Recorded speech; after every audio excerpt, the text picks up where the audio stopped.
Hey, good morning, Your Honor. May I approach? Please. This is Nikisha Outland, who has two cases, and they're kind of illustrative of her issues. And with regard to that, I've been in contact with her family last week, her mother and her sister. She has a history of cycling in and out of the system, making bail, like before a PC hearing, and then getting picked up again. She's homeless. And according to her family, she has displayed signs of mental illness for many years. I apologize, that may be them on the phone. Is the family willing to take her? They are willing to take her, but they don't want her back out on the street because they're afraid that she may meet a bad end. And I can speak to that because I had a client in court one who had been cycling in and out of the jail, who had, evident mental problems that had never been addressed. And then unfortunately, she was found way out on Westheimer near Hillcroft, in the early morning hours, deceased on a sidewalk. And so I'd like to not have that happen on my watch again. And so to that end, I prepared a motion for a psychiatric evaluation, as well as a form that I got from Judge Padilla that's a little less, I guess. That's what I was just talking about with Greg. Order for mental health assessment. Right. And I think she may very well be found competent because she seems to be, coherent and be very conversational and to, have her, is in possession, seems to be in possession of her faculties, but according to her family, she has apparent substance abuse issues. And on that note, her sister, who I've spoken to, is a licensed practicing doctor of pharmacy. So I'm thinking she can recognize these kind of things, I'll do whatever you want to do. It's a tough call. I just, I'm trying to look out for her. Let's do it. And okay, very good. I'll hand this up there, Judge. So what happens is I think that they have them go to the hair center. Right. And then they dismiss the cases once they go to the hair center and get the evaluation done. Exactly. That's the problem is hopefully they will go. They have to go to the hair center. Okay, well, I will share Yeah. this with the court. What I have done in court 4 was we had a case similar to this where someone was approved for a mental health PTI, and the court entered an order to keep her in the jail pending transport by the Harris Center to that location. And, okay. Okay, was it? Yeah, I can't So remember exactly someone- what that order is called, but it's And conditions of so- release order. or something like Right. that. I can have Anna, who's right over here. Hopefully she'll be able to give you one, because I don't know where else to get it. So basically, it's a conditional release to the hair center. So we have someone come from the hair center, pick her up. We give her a PR bond for the following day, and then they come and pick her up and they take them there. Yes. So that way we don't have them just go out of jail and you go on your Back out own. on the street. No. Yeah, that's They- what's going to They happen. pick them up and they take them there physically. Okay, So very that way good. we know it happens. I'm down. We'll do it. Excellent. Yeah. So should we do a 30-day reset perhaps? No. We'll figure something out. You need to talk to Ms. Johnson because you also filed the comp. Comps take at least 30 days. Correct, John. But the other one that you're doing is that goes to the hair center. So if you want to do the comp first, then we have to wait 30 days. Let's not. Otherwise, we do the other one Let's where do- they pick them up and they take them. Yeah, I wanted to just make sure I covered all the bases. So, but I was more interested in whether or not you would be I'll do whatever you want. okay with the form from Judge Padilla, because that's the new form, right? I am. So, let's put our, Done. let's put our hopes on that one. And, okay. I'll get a reset. Okay, thank you, John. State has told me that the form has been filed, Judge. The court directive to you, yeah. And then the PR bond for tomorrow. If you don't mind, please let him Ross know about that PR bond. Tell her about. Yeah, please. You just, that was functional. You're- So,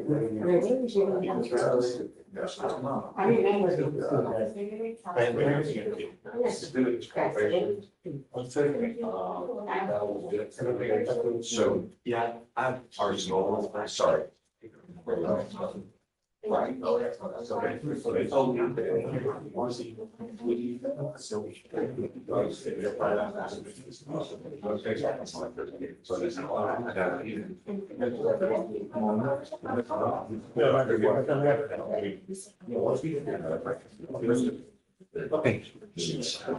Who do we have here? Mr. Randall, Your Honor? Mr. Christopher Floyd Randall? Good morning, Mr. Randall. Shh. Sir, you're charged with failure to identify oneself while being a fugitive from justice. You are facing up to a year in jail and or a $4,000 fine. You guys have worked out an agreement where they're offering you 57 days in jail with credit for the 19 that you have done. You need to understand that this will reflect as a conviction on your record now, and it will be there forever. From now on, you will be facing a minimum of 90 days in jail. Do you understand? Yes or no? Okay. He's also has the assault. Is that one being dismissed? It looks like they're going to dismiss the assault case as part of the agreement.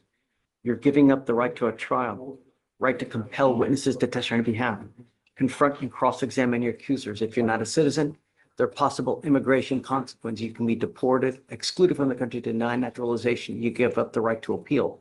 Once you accept this agreement, you can never change this or challenge this. Is this what you want to do?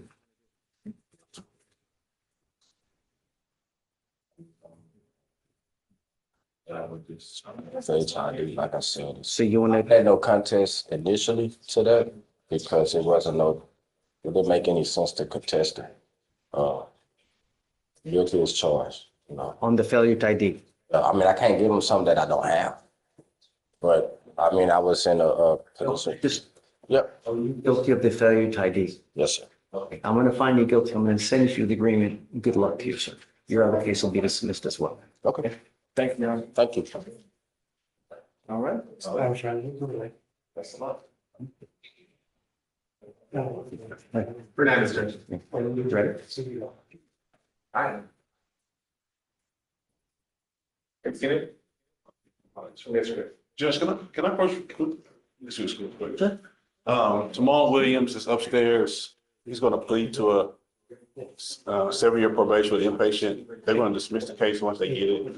I'm at 256. I don't know if you wanna just roll it till they dismiss. Pleading upstairs, right? Yeah, but they're in trial, so we probably won't plead until like 1. So I don't think you still. Roll As it. soon as I get confirmation, Yeah, roll it. We'll roll it tomorrow. Okay. And, if I get confirmation, I'll Okay. we actually, and just to give you a heads up, on his probation case, he owed, what, like $160? We just satisfied it so he wouldn't have to go pay it or warrant would issue. Okay. So I think, did we satisfy? Do we, Terminate? It's a DWI, so he has to oh, allow him this full term, look at that. that's what it is. Okay. So we'll probably have to come to you talk. Okay. No, he got. And go ahead and go to inpatient, so. Or he's done here with us. Yes, he's completed all of his. Okay. So we'll just run it concurrent, I guess, with the other ones, right? Okay. Yeah, yeah. I'll make sure. All right. All right. Good morning, Mr. Hernandez Ramos. You know, I don't know if you watch the news, but every single day, perhaps every other day, someone dies in our county from an alcohol-related incident. It's so not fair. All you have to do, if you want to get loaded, is hit one button on your phone and you can have a car take you anywhere you want to go for 50 yards. You've now over and over back here for this foolishness. You now need to understand that it's out of my hands from now on. You're pleading guilty to both of these DWIs. They will both be going on your record. If you ever have the faintest smell of alcohol and you come into contact with an officer, from now on, you are looking at a felony offense, a minimum of 2 years in prison, a maximum of 10 years in prison. Is sending you to prison Viendo que la the way that we're going to have to get you to wake up? despierte. Look at me. Do you have to go to prison? Is that what it's going to take? Eso es lo que se va a tomar. All we're asking you to do Estamos pidiendo is don't kill someone, man. Take an Uber. un Uber. And Y if you're going si to, usted don't have alcohol in the car. alcohol en su vehículo, You now stand charged with 2 counts of driving while intoxicated. Both of those are elevated to Class A misdemeanors because of the high blow. You are facing up to a year in jail. The agreement that you have worked out is 60 days in jail with credit for 4 days that you have done on both of those cases. pasó Both of these will be going on your record. tus pedidos. So the next time it's a felony Ser una offense. ofensa Do you felónica. understand? Yes. We're giving up the right to a trial, Derecho a un right to juicio. compel witnesses to testify on your behalf, confront and cross-examine your accusers. If you're not a citizen, there are possible immigration consequences. You can be deported, excluded from the country, denied naturalization under federal law. You give up the right to appeal. By pleading guilty, you can never come back and change this or challenge this. Do you understand? ¿Usted lo entiende? Yes. This is what you want to Esto do. es lo que usted desea hacer. Esto. Esto es lo que usted desea hacer. Sí. Yes. What have you learned? ¿Qué has aprendido?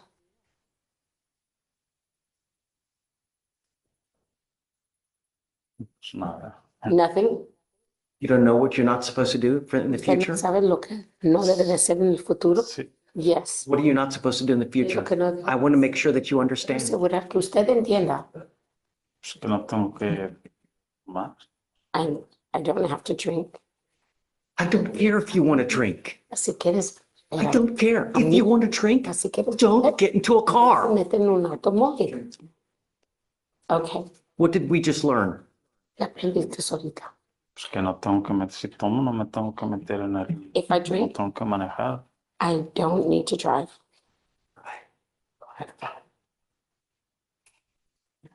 I'm going to suspend your ability to get a license for 2 years. Do not drive until you get a license. No maneje hasta que obtenga una licencia de conducir. Did he say guilty or no? How do you plead to the ¿Cómo offense, que te guilty or not declaras guilty? culpable o no culpable? Guilty. I'm going to find you guilty. I'm going to follow the agreement. Good luck to you, Mr. That's Hernandez. right. Ramos. Thanks.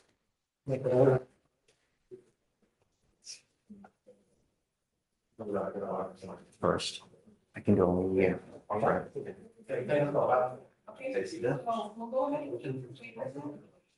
Consecutive? Executive? Sentences? I'm sorry? Too late, guys. I No. got you.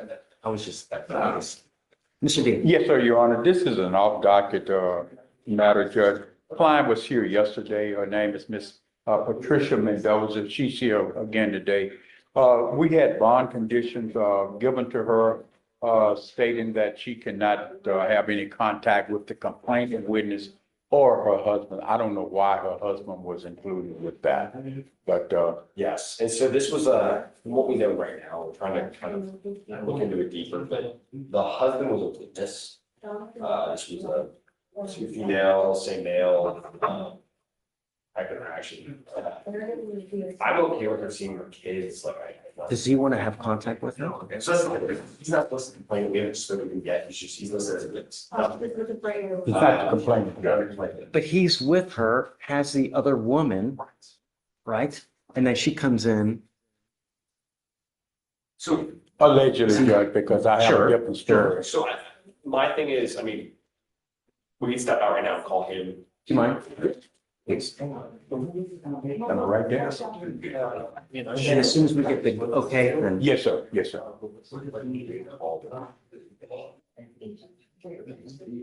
Hey,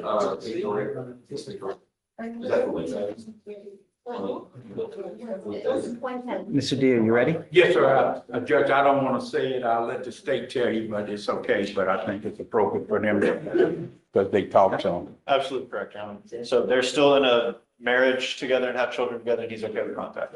Okay, so we'll amend. No threatening or harassing. Okay. Thank you, Jeff. Hi, ready? Yes, sir. Oh, you guys don't have an old case. It's only 100 days, right? You're correct on that, but JP wants to set it for trial on Troy Gibson. Okay. Because we have, Is discovery complete? yes, we believe so, and we have some evidence that It's not a old case, only 100 days. It's, Troy Gibson. yeah, it is. I know I say, yeah. I had the wrong day up, Your Honor, my apologies. Troy Gibson. I'm okay if they're, if they're okay, then I'm okay to pick whatever day you want. Ramona, it's a really young case, so anything's good. 2 months. July 8th would be the next one, Judge. Sorry, are you also not taking anything?